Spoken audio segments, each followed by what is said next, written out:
Olá! Voltamos então com a nossa aula 2. Na aula 1 a gente falou sobre a história da Maria da Penha e como que a Lei Maria da Penha foi formada. E agora a gente vai falar sobre as formas de violência que estão previstas na Lei Maria da Penha e sobre o ciclo de violência, como acontece a situação de violência dentro de uma família. Antes da gente pensar sobre esses pontos, a gente precisa entender o que é violência de gênero. E você já pensou sobre violência de gênero? Quais são as distinções de gênero, quais são as distinções entre homens e mulheres e por que isso gera violência. Para a gente pensar sobre isso, a gente tem que pensar que existe uma assimetria de poder que foi consagrada aí dentro da nossa história. Então, por muitos anos, os homens tinham mais poderes do que as mulheres. E hoje, formalmente, dentro da nossa lei, isso já não acontece mais. Porém, na nossa prática, resquícios disso ainda acontecem. Então, quando a gente vai pensar em violência de gênero, a gente vai pensar numa relação em que duas pessoas estão juntas, porém uma acredita que tem poder sobre a outra, que deve se sobrepor sobre a outra pessoa. E isso parece distante da nossa realidade, então vamos pensar em situações práticas. Como era a relação dos seus avós quando casados? O seu avô, ele tinha mais poder dentro da casa do que a sua avó? Como era a relação dos nossos pais? O homem tinha mais poder sobre aquilo? Existia uma divisão de tarefas. Então, as tarefas domésticas, elas eram e ainda são hoje relacionadas à função da mulher. E as tarefas remuneradas, aquela que traz dinheiro para casa e, consequentemente, traz poder, elas estavam e ainda estão relacionadas aos homens. Já pensou sobre isso? Situações assim, quando os dois ou um acredita que pode se sobrepor ao outro, é que vai levar, então, à violência de gênero, quando um gênero acredita que tem poder sobre o outro. A violência de gênero, ela pode acontecer de diversas formas, não exclusivamente no ambiente doméstico. Ela pode acontecer dentro de uma relação de trabalho, ela pode acontecer em outras relações também. Quando a gente vai falar de violência doméstica, a gente está falando de uma forma de violência de gênero. A Lei Maria da Penha, ela vai tratar situações de violência doméstica. Então, é uma espécie de violência de gênero. Para pensar na violência doméstica, a gente vai pensar em pessoas que vivem dentro de uma mesma casa. Então, um ambiente doméstico, pessoas que dividem um mesmo lar. A gente vai pensar também em pessoas de uma mesma família, ainda que elas não vivam dentro de uma mesma casa. Então, vamos pensar em um churrasco de família, onde um tio assedia e mexe com uma sobrinha. Eles não moram juntos, mas eles têm uma relação familiar que pode ser protegida pela Lei Maria da Penha. E por último, a lei vai falar de qualquer relação íntima de afeto. Então, pessoas que tenham relação íntima de afeto, mesmo que elas não tenham um vínculo familiar ou esse vínculo doméstico, não morem na mesma casa. Isso então vai abranger tios, vai abranger ex-marido, ex-namorados, ficantes, pessoas que se relacionaram por um momento e aconteceu uma situação de violência. Essas são as situações em que a Lei Maria da Penha vai atuar, em que a gente vai encaixar o caso na Lei Maria da Penha. É importante a gente falar que o autor da violência não precisa ser exclusivamente um homem. O autor da violência também pode ser uma mulher. A Justiça já aplicou a Lei Maria da Penha em casos de violência de mãe contra filha, em casos de violência de nora contra sogra. Dentro desses aspectos, a gente vai pensar que o autor de violência não precisa ser necessariamente um homem. Agora, a vítima, a pessoa que está sofrendo essa violação, ela precisa ser necessariamente uma mulher. E aí, mulher, a gente vai abranger mulheres cis e mulheres transgênero. Então, qualquer pessoa que se identifique pelo gênero feminino, dentro dessas situações, vai estar protegida pela Lei Maria da Penha. Inclusive, a Lei Maria da Penha foi a primeira lei que reconheceu relações homoafetivas entre mulheres, dizendo que nessas situações também vai ser aplicada a lei. A Lei Maria da Penha prevê 5 formas de violência contra a mulher. E é importante a gente falar que são formas de violência e não crimes. Os crimes não estão previstos lá na Lei Maria da Penha. O único crime que está previsto na lei é o crime de descumprimento de medida protetiva. Os crimes estão previstos dentro do nosso Código Penal.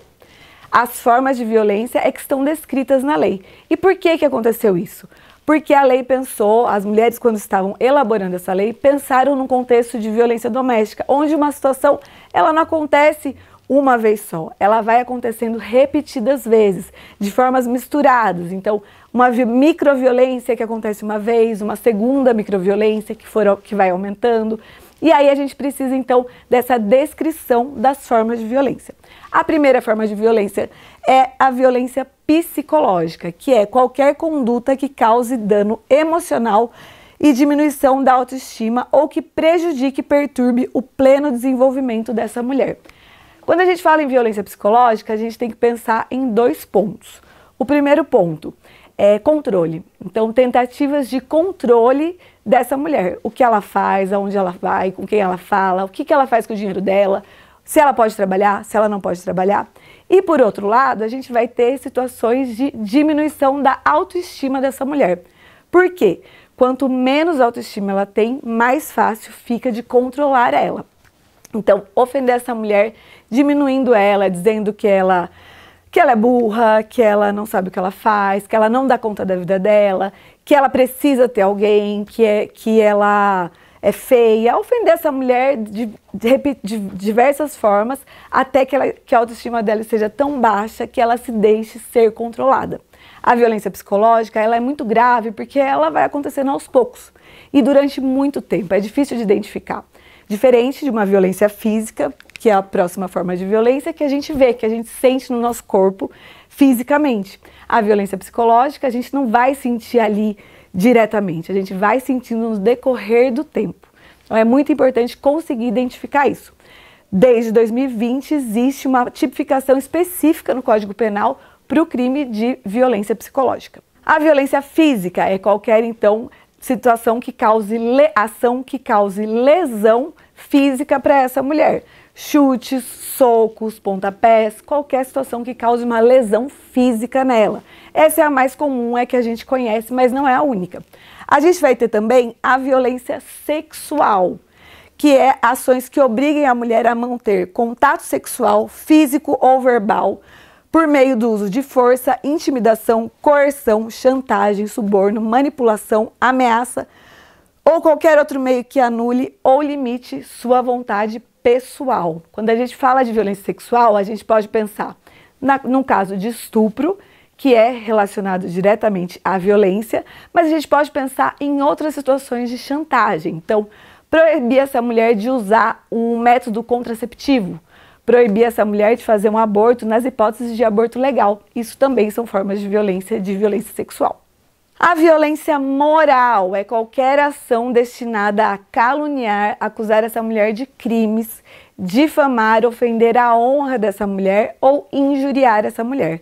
Antigamente era muito comum isso acontecer em situações dentro da comunidade. Então, sabe quando diziam que essa mulher ficou mal falada? Dentro daquela microcomunidade. Hoje, com as redes sociais, a gente vai ter situações de violência moral muito mais amplas. São as situações de exposição de vídeos, de exposição de fotos dentro das redes sociais. E aí a gente tem um aspecto muito mais grave da violência moral do que era efetivamente quando a lei foi formada. E por último, pouca gente conhece, a gente tem ainda a violência patrimonial, que é qualquer ação para lesionar o patrimônio dessa mulher. Então, reter o cartão de crédito dela, vender bens dela sem autorização, bens do casal, quando a gente está pensando em casamento, esses bens seriam partilháveis e o agressor, ele começa a desfazer esse patrimônio, não deixar que ela tenha acesso a dinheiro ou bens dentro da sua própria casa. Isso entra também como violência patrimonial. As formas de violência, elas estão classificadas assim, mas você deve ter imaginado que na prática elas não acontecem assim. Agora é uma violência patrimonial. Agora ele praticou uma violência física. dentro de um relacionamento, as situações elas vão acontecendo de forma misturada. Então, o relacionamento abusivo, geralmente ele vai ter repetidas formas de violência. Geralmente vai ter violência psicológica junto com a violência física ou com a violência moral. Isso vai se repetindo dentro de um ciclo, que é chamado ciclo da violência. As famílias e esses relacionamentos, eles vivem e repetem esse ciclo de violência. Como que ele acontece? A gente vai ter uma primeira fase, que é a fase da lua de mel.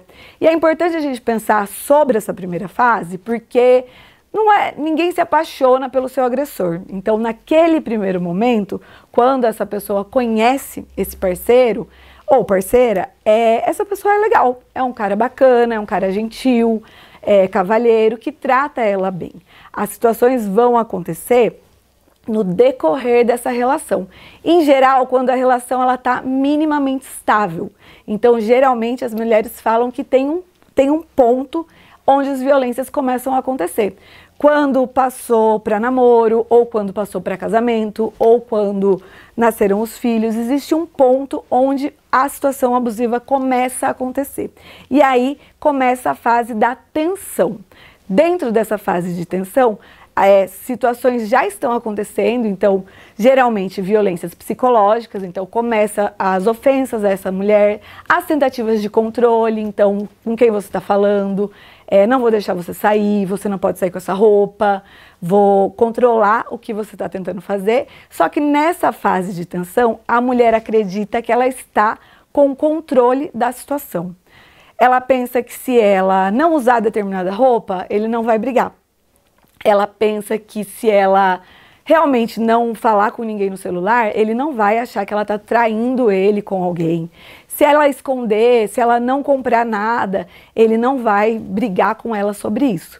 Só que a tensão ela vai aumentando até chegar na fase da explosão, que é uma violência mais grave. Então, pode ser uma violência física, mas pode ser qualquer outra daquelas formas de violência.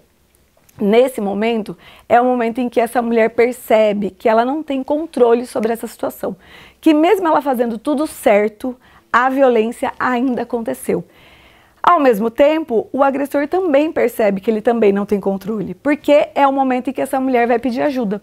No momento da explosão, é o momento em que se registra o boletim de ocorrência, é o momento em que se sai de casa, é o momento em que ela quer terminar a relação, que ela chama alguém para pedir ajuda, que ela relata o que está acontecendo. E aí esse agressor percebe que ele também não tem controle sobre aquela mulher. E por conta disso, o que acontece? Ele volta a ser aquela pessoa lá do início do relacionamento, aquela pessoa da fase da lua de mel.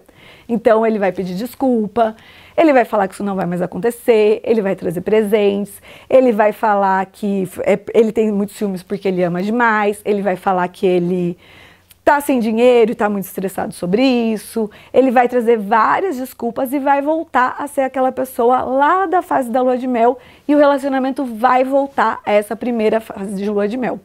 Essa fase ela também vai ser temporária, porque as situações que geraram aquilo, elas vão voltar a acontecer.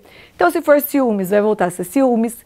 Se for falta de dinheiro, vai voltar a não ter dinheiro. Se for bebida, vai beber de novo. E aí vai voltar a fase da tensão e depois uma nova explosão.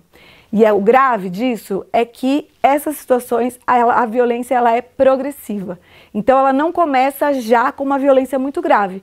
Cada fase desse ciclo, a violência aumenta. Então, começa com um empurrão, depois vai ser um soco, depois vai ser um pontapé e até situações mais graves e a última situação é o feminicídio. É importante a gente saber dessas fases do ciclo de violência para poder auxiliar essa mulher a pensar em como romper com esse ciclo de violência, que é o tema da nossa próxima aula.